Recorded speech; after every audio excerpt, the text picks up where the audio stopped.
कांग्रेस के राज्यसभा सांसद दीपेंद्र हुड्डा ये जानते हैं कि ये मौका बड़ा है उनके पास, क्योंकि उन पर भी तो लांछन लगे थे और बृजभूषण शरण सिंह ने ही आरोप भी लगाए थे। एक बार फिर से बीजेपी पर निशाना साधा है बृजभूषण शरण सिंह के जरिए। खिलाड़ियों को लेकर बोले दीपेंद्र हुड्डा, ये मेडल खिलाड़ियों के प्राण के समान है। सरकार कितनी असंवेदनशील है, सरकार की ओर से अपील तक नहीं की गई। दीपेंद्र हुड्डा ये कहते नजर आए। आज बाकायदा प्रेस कॉन्फ्रेंस की गई है कांग्रेस पार्टी की ओर से। दीपेंद्र हुड्डा प्रेस कॉन्फ्रेंस को संबोधित कर रहे थे, क्या कुछ कहा आइए सुनवाते हैं।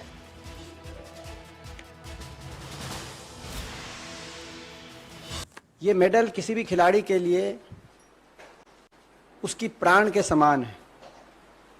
ये उसकी प्रतिभा तप के प्रतीक हैं, उसके परिवार के त्याग के प्रतीक हैं, देश के गौरव का प्रतीक हैं। इन मेडल्स में उन खिलाड़ियों के अखाड़ों की मिट्टी की सुगंध आती है, उनकी पसीने की खुशबू इन मेडल्स में से आती है। और इन मेडल्स को बहाना किसी भी खिलाड़ी के लिए अपने प्राण त्यागने से कम नहीं। ऐसा दुखद उनका सरकार कैसी सरकार होगी जिसने उनको मजबूर कर दिया ये सोचने पे। कितनी असंवेदनशील सरकार, निर्दयी सरकार, जुल्मी सरकार, जिस सरकार से उनको न्याय की उम्मीद तक नहीं थी और वो वहां पहुंच गए। मगर उससे बड़ा सवाल हम पूछना चाहते हैं माननीय प्रधानमंत्री जी से और सरकार से कि सरकार की तरफ से अपील तक नहीं की गई। ये मेडल किसी भी खिलाड़ी के लिए। तो आपने सुना बृजभूषण शरण सिंह को भी सुना, दीपेंद्र हुड्डा को भी सुना। आज हमारे मन में कई सवाल हैं, आपके मन में भी सवाल होंगे कि जवाब तलाशने का लगातार अभी भी प्रयास किया जा रहा है। राकेश कोच हैं जो कि हरियाणा कुश्ती संघ के महासचिव हैं, उनसे हम बातचीत करना चाहते हैं। राकेश जी, आपसे हमारी बहुत बार बातचीत हो चुकी है इस मसले पर। इस समस्या का समाधान नहीं हो पा रहा। ये समस्या है खिलाड़ियों की, लेकिन एक समस्या बृजभूषण शरण सिंह की भी है कि उनके खिलाफ बेबुनियाद आरोप लगा दी गई है, उनका कहना है। ऐसे में जो जनता देख पा रही है देश की, वो बहुत कंफ्यूज है। कौन सच कह रहा है, कौन झूठ कह रहा है, ये समझ से परे है। आज बृजभूषण शरण सिंह ने भी एक रैली की है, उन्होंने कई बातें कही। दीपेंद्र हुड्डा इसमें कह रहे हैं कि सरकार असंवेदनशील है। आपका क्या कहना है इस पर? देखिए, ये तो ना अब न्यायालय में है और मुझे लगता है कि न्यायालय का हमें वेट करना चाहिए। हम स्वयं जज बन जाएं, स्वयं पुलिस बन जाएं तो अच्छा नहीं लगेगा। बेटियों का मामला है और बहुत सेंसिटिव है और जो भी निर्णय कोर्ट देगा सर, मेरे ख्याल में उसको मानना चाहिए। सभी को, पहलवानों को भी उसका स्वागत करना चाहिए। और इस तरह का जो मैं सुन रहा हूँ, जैसे दीपेंद्र हुड्डा जी बोल रहे हैं, वो भी अपनी जगह कहीं सही बोल रहे हैं। लेकिन मैं ये कहूंगा कि कोर्ट पे भरोसा रखें, वो जो न्याय करें उसका प्रतीक्षा करें, वेट करें। और इस तरह जो हमारी बेटियां कर रही हैं ये ठीक नहीं है, ये निंदनीय है। और मैं तो ज्यादा क्या कहूं कि हमारे हरियाणा की शान नहीं, हिंदुस्तान की शान है ये बेटियां। राकेश तो जी, इनको सोच समझ के कदम उठाना चाहिए। कैसे लगता है कि बेटियां जो कर रही हैं वो ठीक नहीं है? कौन सी बात को लेकर आप ये बात कह रहे हैं? देखो, मुझे लगता है अभी उनके एक चाचा ने, एक लड़की के चाचा ने बयान दिया है कि वो लड़की हमारी बालिक है, हमारी बेटी के साथ ऐसा कुछ नहीं हुआ।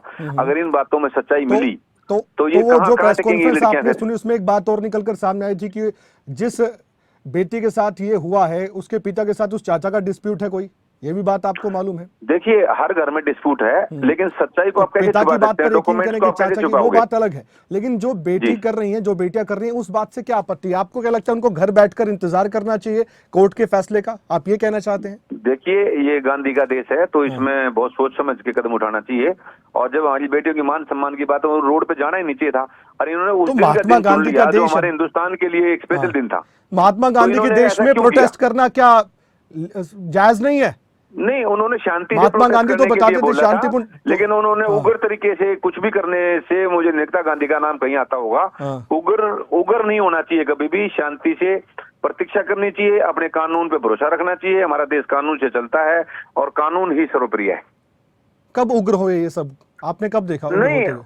अब इन्होंने देखिए जंतर मंतर पे बैठे, 1 महीना बैठे, ठीक है। और इन्होंने सबसे बड़ी गलती क्या करी है, हाँ। एक राकेश टिकैत है, वो दलाल है, वो पूरी कौम का भी दुश्मन है, और उसने जो है ना हमारे हरियाणा का सत्यानाश कर दिया। वो नहीं आता तो अब तक ये बच्चे भी सेटिस्फाई होते, अच्छा। और इनको कोर्ट से राहत भी मिलती और उनको सब कुछ मिलता। लेकिन जिस दिन इन्होंने खाप पंचायतें बीच में घुसाई, उस दिन से इन बच्चों को ये लगना चाहिए था कि हम राजनीतिक के शिकार हो गए हैं, और कहीं न कहीं कोई राजनीतिक दल इनके कंधे पे बंदूक रख के चला रहा है। मुझे लगता है कि ये सही नहीं है। राजनीतिक दल रोटियां सेकेंगे और इनको ऐसी जगह छोड़ के चले जाएंगे मझधार में, ना इधर के रहेंगे ना इधर के रहेंगे।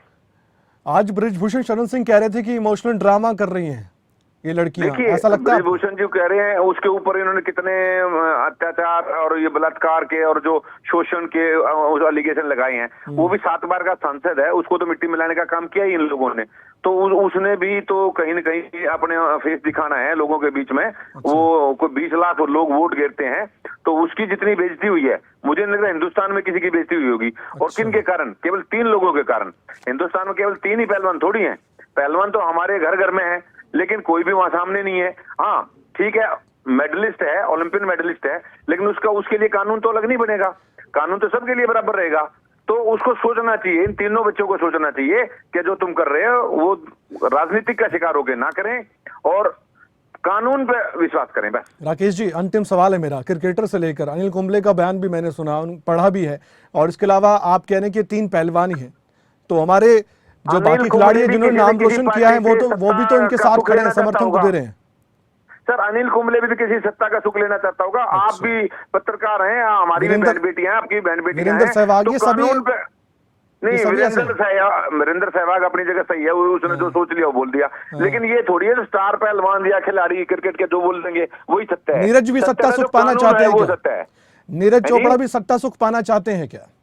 नीरज चोपड़ा भी कहीं ना कहीं होगा ही इसके। उन्होंने बोल दिया भाई स्पोर्ट्समैन है, होना तो बोल दिया, लेकिन जब निर्णय होगा तो उसको पछताना पड़ेगा कि तूने किसका साथ दे दिया। आपकी बातों में विरोधाभास, आप कह रहे हैं 3 ही पहलवान हैं, ये तो सारे जो बाकी खिलाड़ी हैं वो भी समर्थन करें। आप भी एक बार बोल दीजिए ना कि इन बेटियों के साथ आप हैं, क्या दिक्कत है? नहीं, बेटियों के सत्य के साथ, मैं झूठ के साथ नहीं हूँ। अगर ये सच्चाई है तो मैं बेटियों के साथ खड़ा हूँ, और झूठ है तो मैं नेताजी के साथ खड़ा हूँ। अच्छा जी, तो आपको पूरा यकीन है कि नेताजी पाक साफ है? 100% है।